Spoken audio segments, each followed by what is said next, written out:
Welcome to Beyond the Gist. I'm Eric Nygren, your host for this podcast.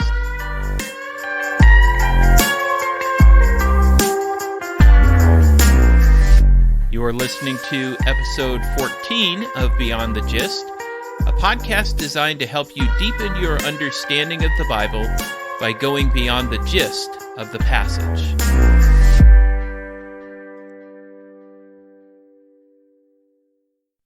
Well, welcome back to another episode of the podcast.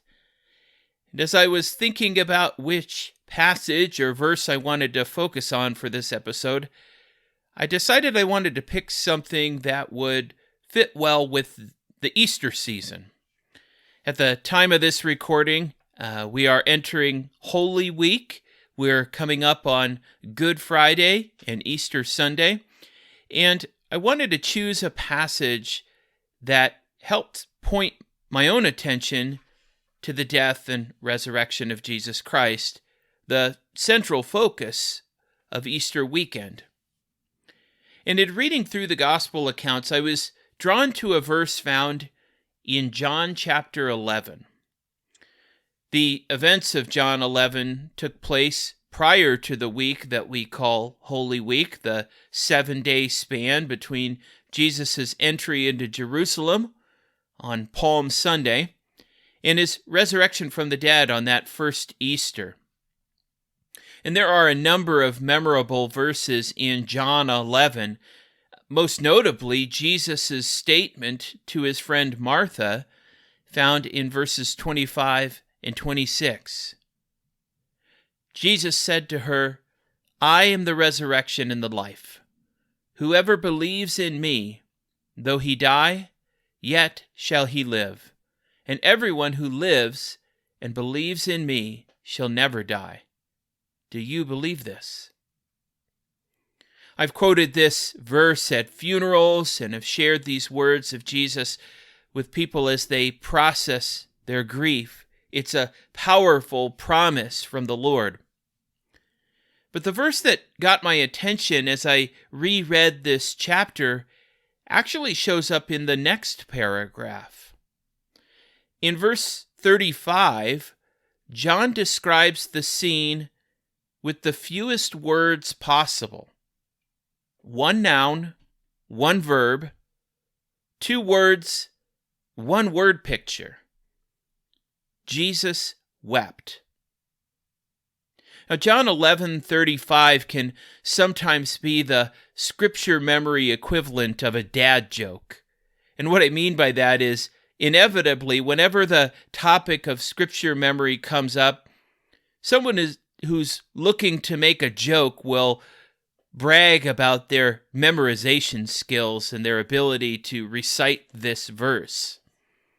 Now, others might make the same joke, but say that John 11:35 is the only verse that they've ever had any success with when they've attempted to memorize Scripture. It's a verse that many Christians know by heart, but one that most know only because of its unique length, rather than because of its theological depth.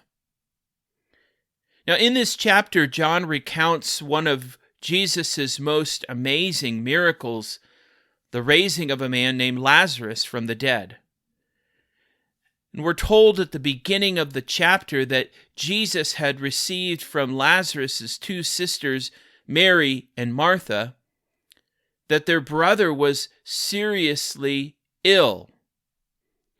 And this was a family that had a prior relationship with Jesus. In fact, the text says there in verse 5 that Jesus loved these siblings. So one would expect that Jesus, both as a close friend, but also as one whose miraculous abilities uniquely qualified him to attend to this dying man before it was too late. But Jesus surprisingly doesn't hustle to Bethany as we might expect. Instead, in accordance with God's sovereign purposes, Jesus delays his visit, and in the meantime, Lazarus' frail body gives way to death. Jesus is too late. And when Jesus and his disciples finally reach Bethany, the two grieving sisters each approach him with the same statement. "Lord, if you had been here, my brother would not have died."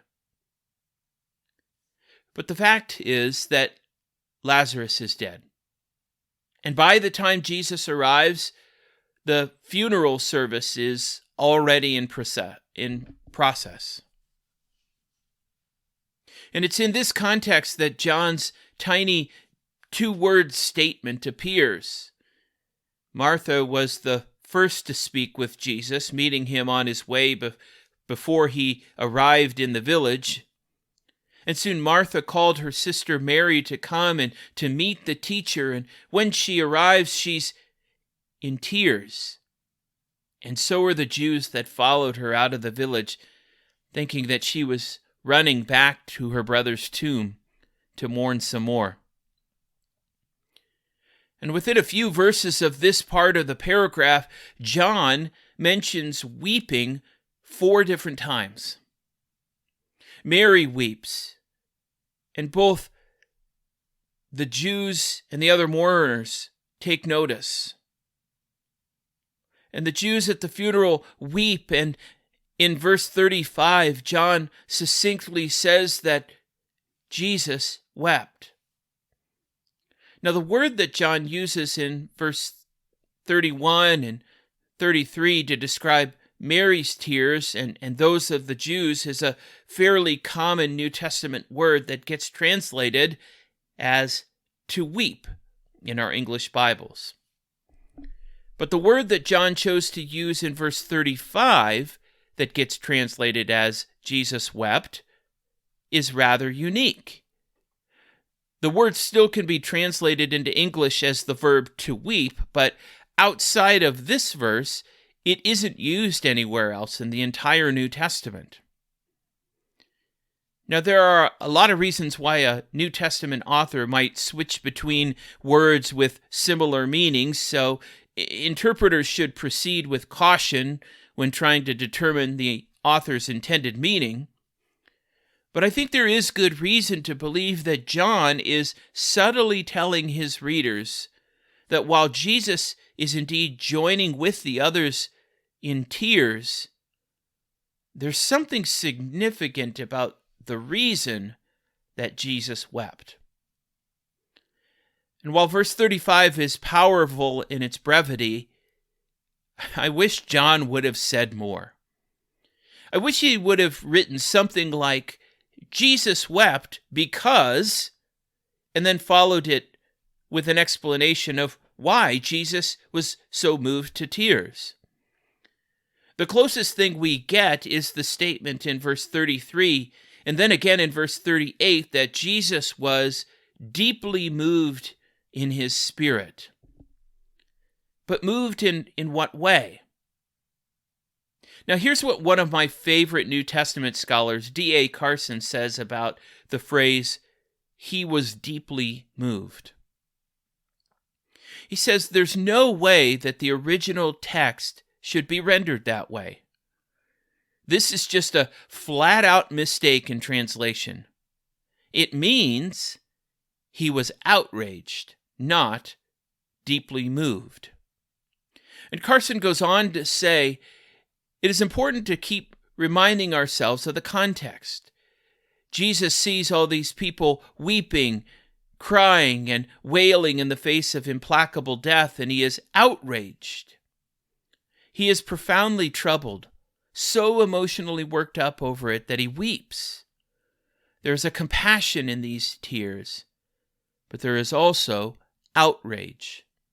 Jesus is outraged not because he has lost a friend, but because of death itself. Death is such an ugly enemy. It generates endless and incalculable anguish. And for anyone steeped in the entire biblical heritage, death itself is a mark of sin. You see, Jesus wept because he was outraged over sin and death. As one who is fully human as we are, Jesus knew the anguish of grief and the pain of death that we know, even as he was anticipating his own death, as he gathered with those grieving over the death of Lazarus. But as one who is also fully God, Jesus fully knows the extent to which sin has disrupted God's good creation, and how death is the just punishment due us for our rebellion. And it wasn't long after the events of John chapter 11 that the events described in John chapter 12 initiated Jesus' final week leading to his own death, his death on a cross. The one who fully understood the gravity of death willingly turned his face toward Jerusalem on Palm Sunday, knowing that by the week's end on that Friday, he would not only experience the humility of injustice and the pain of crucifixion, he would also bear the wrath of God, the death penalty that we deserved, as he offered himself as our substitute. As another Easter weekend comes and goes, and as winter moves into spring, let me challenge you to take time to read, not only focusing your attention on the final chapters of the four Gospels, the accounts of Jesus' death, burial, and glorious resurrection, but take time to flip back a few pages to passages like John chapter 11 and the story of Lazarus. And when you read and when you reach verse 35, the shortest of all of John's verses, consider why it was that Jesus wept. And then rejoice in the fact that because of what Christ has done, as John would later write in the very last book of the Bible, that one day when we are with Christ in the new heaven and the new earth, Jesus will wipe away every tear from their eyes, and death shall be no more. Neither shall there be mourning, nor crying, nor pain any more, for the former things have passed away.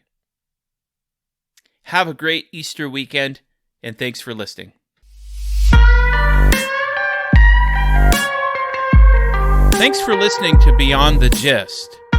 If you enjoyed this episode, be sure to subscribe to this podcast on Spotify, Stitcher, Apple Podcasts, Google Podcasts, or wherever you listen to your podcasts. While you're at it, consider rating this podcast, writing a review, or sharing something on social media. You can follow the show on Twitter, Facebook, or Instagram at Beyond the Gist, and you can visit the webpage at beyondthegistpod.com. I'm Eric Nygren, and I'll be back soon with another episode of Beyond the Gist.